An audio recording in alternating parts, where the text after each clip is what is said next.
Hi friends, welcome to my channel. ఈరోజు చెప్పే కథను చూడండి.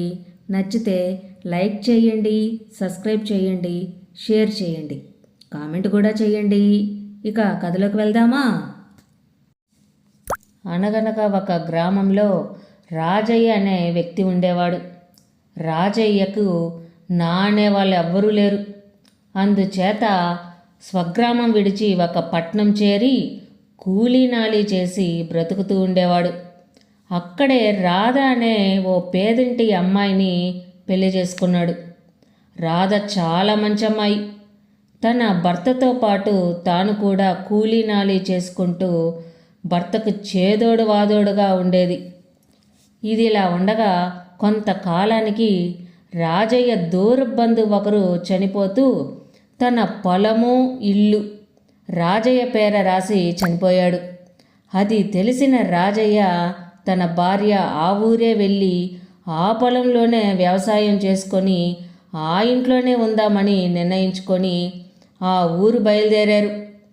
దారిలో వారికి ఒక సన్యాసి ఎదురుపడి, అడవిలో దోపిడీ దొంగలు బాటసారులను దోచుకోవడమే కాక స్త్రీలను ఎత్తుకుపోతున్నారు. మరి మీరు భద్రంగా ఎలా వెళ్తారు? ఆ మాటలు విన్న రాజయ్య బెదిరిపోయాడు. అవునా స్వామి, మీరే ఏదో ఒక దారి చూపి మమ్మల్ని కాపాడండి స్వామి అని వేడుకొన్నాడు. సన్యాసి పక్కనున్న వేప చెట్టు కొమ్మలో నుంచి ఓ బెత్తం విరిచి దాన్ని మంత్రించి రాజయ్యకిస్తూ, దారిలో దొంగలు మిమ్మల్ని అటకాయిస్తే వారిని బెత్తంతో ఒక దెబ్బ కొట్టు చాలు.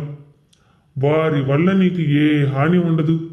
కానీ ఇల్లు చేరుకున్న మరుక్షణమే బెత్తాన్ని విరిచి పొయ్యిలో పెట్టు. ఇది మాత్రం మర్చిపోకు అని చెప్పి వెళ్ళిపోయాడు సన్యాసి. రాజయ్య అతని భార్య బెత్తాన్ని తీసుకొని అక్కడి నుంచి బయలుదేరారు. కొంత దూరం వెళ్ళేసరికి సన్యాసి చెప్పినట్లే మధ్యలో 4 దొంగలొచ్చి వారిని చుట్టుముట్టారు. రాజయ్య తన చేతిలోని బెత్తంతో గబా గబా 4 4 దెబ్బలేశాడు. అంతే, దొంగలంతా ఎద్దులుగా మారి అక్కడి నుంచి పారిపోయారు. అది చూసిన రాజయ్య అతని భార్య ఆనందించి సన్యాసికి మనసులోనే ధన్యవాదాలు తెలుపుకొని అక్కడి నుంచి బయలుదేరారు.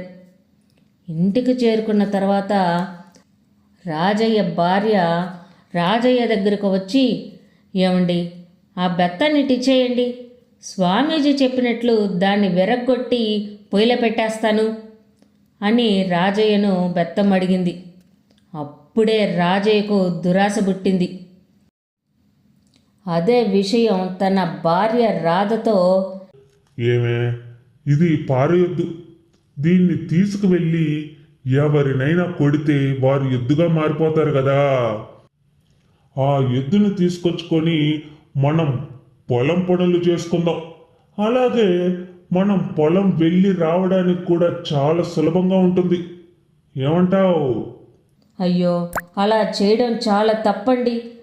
ఏదో ప్రాణం మీదకు వస్తే మాత్రమే దీన్ని ఉపయోగించమన్నాడు స్వామీజీ. అంతేగాని మన సుఖాల కోసం ఎదుటి వారిని ఇబ్బంది పెట్టకూడదు కదండి. మనం ఎవరినైతే ఎద్దుగా మారుస్తామో ఆ వ్యక్తి కోసం ఆ కుటుంబం ఎంత బాధపడుతుందో ఒక్కసారి ఆలోచించండి. కానీ రాజయ్యకు మనసులో దురాశ పోలేదు. పైకి ఏమీ మాట్లాడకుండా అక్కడి నుంచి వెళ్ళిపోయి తన భార్యకు కనిపించకుండా బెత్తాన్ని అటకపైన దాచిపెట్టాడు.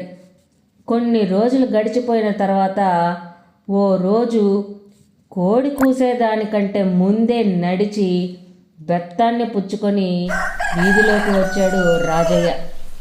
రాజయ్య ఇంటికి ఎదురుగా ఓ చేదబావుంది. నీళ్ల కోసం ఆడవాళ్ళంతా అక్కడికి వస్తూ ఉంటారు. రాజయ్య బావి వెనకాలగా కూర్చున్నాడు.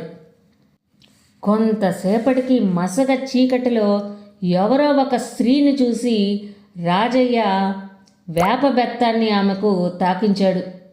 మరుక్షణమే ఆ స్త్రీ తన భార్యగా గుర్తించాడు. కానీ ఏం ప్రయోజనం? అప్పటికే బెత్తం రాధ ఒంటిపైన పడి ఒక ఎద్దులా మారిపోయింది. అది చూసిన వెంటనే రాజయ్య లబో దిబోమంటూ ఏడవసాగాడు. అప్పుడు రాజయ్యకి రాధ చెప్పిన మాటలన్నీ గుర్తుకొచ్చాయి.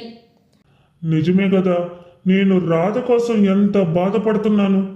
కానీ నేను ఎవరినైనా ఎద్దులా మారిస్తే వారి కుటుంబం కూడా ఇంతే బాధపడుతుంది కదా. నేను దురాశతో ఇవన్నీ ఆలోచించలేకపోయాను అని పశ్చాత్తాపడుతూ తన భార్యని మళ్ళీ మామూలు మనిషిగా ఎలా చేయాలని ఆలోచించి దీనికి పరిష్కారం ఆ సన్యాసే చెప్తారని ఆ సన్యాసి కోసం తన భార్యని వెంట పెట్టుకొని ఊరు ఊరు తిరగసాగాడు. కొన్ని రోజులకు ఓ అడవిలో ఆ సన్యాసి ఎదురుపడ్డాడు. వెంటనే రాజయ్య సన్యాసి కాళ్ళ మీద పడి జరిగిందంతా చెప్పాడు. ఆయన అంతా విని, ఏదో దొంగల నుంచి గండం గడిచిపోవాలని నీకు బెత్తమిస్తే దాంతో నువ్వేం చేశావు? నీ స్వార్థం కోసం ఇతరులకు ద్రోహం చేయాలని చూసావు. ఇతరులకు కీడు చేయాలని చూస్తే నీకు కీడే కలుగుతుంది. సరేలే, కనీసం ఇప్పటికైనా నీలో పశ్చాత్తాపం కలిగింది. ఇక పైనైనా నువ్వు మంచి మనిషిగా బ్రతుకు అంటూ వేప బెత్తాన్ని తీసుకొని దాన్ని మంత్రించి ఎద్దు పైన కొట్టాడు. అంతే, ఎద్దు రాధాగా మారిపోయింది. రాజయ్య రాధ ఆనందంగా సన్యాసికి ధన్యవాదాలు తెలుపుకున్నారు. సన్యాసి వారిని దీవించి అక్కడి నుంచి వెళ్ళిపోయాడు. రాజయ్య రాధ అప్పటి నుంచి కష్టపడి పనిచేస్తూ ఆనందంగా జీవితాన్ని గడపసాగారు. ఈ కథ ద్వారా మనం తెలుసుకున్న నీతి ఏమిటంటే, ఎప్పటికైనా దురాశ అనేది దుఃఖానికి చేటు.